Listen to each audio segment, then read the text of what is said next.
Hey guys, it's Graham. What's cracking? I've got a DOT mandated break, and so I'm going to sit here and record something for you. Last month, I unexpectedly listened to 4 audiobooks in a row that all got 5-star ratings from me. Feels good. I haven't had a streak like that before, or if I have, it's been several years. One of them was the In-N-Out book that I just reviewed. But another one was Boomtown by Sam Anderson. So I was born just outside of Los Angeles. I grew up just outside of Las Vegas. I moved just outside of Salt Lake, and now I live just outside of Oklahoma City. And I never want to move again. It feels like I've been doing it my entire life. I've never really thrown roots down anywhere, even though I spent a huge amount of my formative years in Henderson.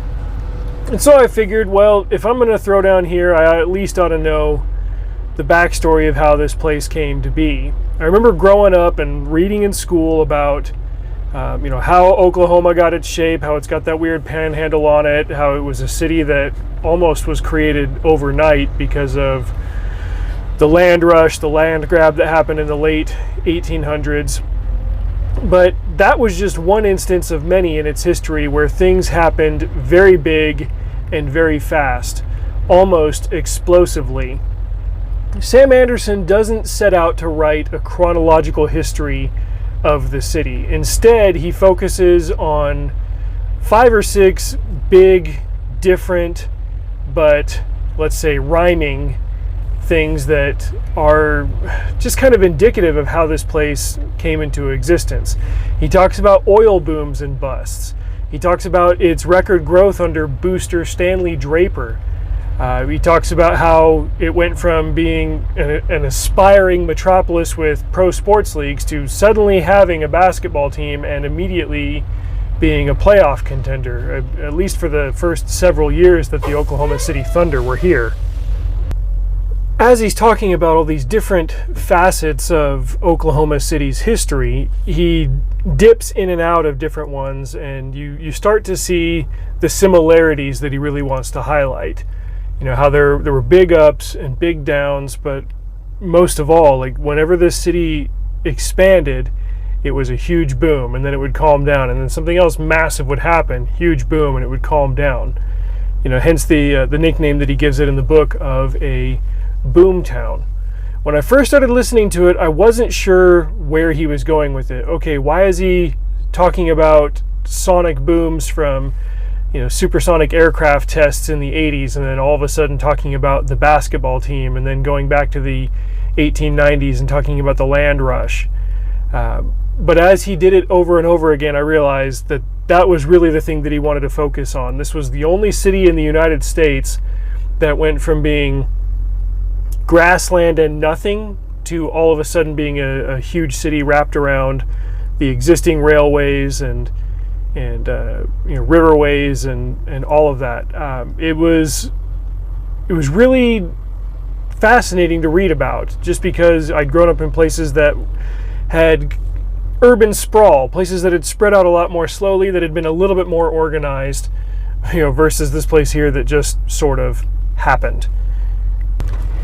For my money, I would say the most fascinating part was the 1890s land rush itself. How there were people waiting in the wings for the land rush day. At high noon it would happen, and there were people that were trying to sneak around, sneak in, get in there early. The eponymous Sooners that Oklahoma University has as their mascot were the people that jumped in sooner than they were supposed to. There was one Army officer who said, like, the moment noon hit and people were able to cross in and throw their stakes down and claim the land that they wanted for their farms or for their properties or for whatever, he's like, anything that could conceal a human body suddenly erupted, and there a person was. People were crawling out from windows of Army buildings, jumping out from underneath trains and rushing in. There were people that had played within the rules. One guy would say, okay, I'm going to send a friend in a few days beforehand, and he's going to stake some horses to the ground, but then he's going to come back out. He's not going to put his land claim stakes down. He's just going to leave horses there for me so that I can sprint in on a fresh horse, change horses, up ahead, sprint ahead on the next one, meet the next horse, do a little bit of a relay race. There was another Frenchman, for example, who was hovering over the land that he wanted in a hot air balloon. The classic backseat kid, I'm not touching you, I'm not touching you, I'm not touching you, and then noon hits and he drops out of the hot air balloon and lays his stakes down. Just a cool story. It's not the kind of thing that I think would happen now in the 21st century. The Bureau of Land Management is asserting its claims over much more of our states and much more of the land that isn't actively being used for commerce or residences, and it's just not the kind of thing that's going to happen anymore, I don't think, in the lower 48. Maybe if there are enough cold weather Viking types that want to claim some land in Alaska that ever gets opened up, we could see it up there. But it's one of the many things that makes Oklahoma City unique and somewhat of an aberration compared to other metropolises and state capitals across the nation. There was even a segment in there about how the original capital of Oklahoma was in another city. I believe it was Guthrie. But the Oklahoma City residents were like, no, Oklahoma City should be the capital of Oklahoma, and there was a bit of a protracted legal battle to move it to Oklahoma City. By the time it all wrapped up, I just thought it was a really beautiful, interesting, entertaining, and informative book. A little bit of content warning. There are a couple of F-bombs in there from when Anderson was quoting people and being accurate and thorough. So that's the only real content issue. Well, that and whenever he talks about Wayne Coyne, the lead singer of the Flaming Lips, who is oddly infatuated with drawing genitalia wherever he can. He got an alley named after him, or at least named after his band, Flaming Lips Alley. It was kind of cool to be listening to this book as I was delivering stuff down in downtown or midtown and Bricktown and all these little pockets that were the focus of renewal efforts in the 70s and 80s, and seeing how they came to be as I was working there.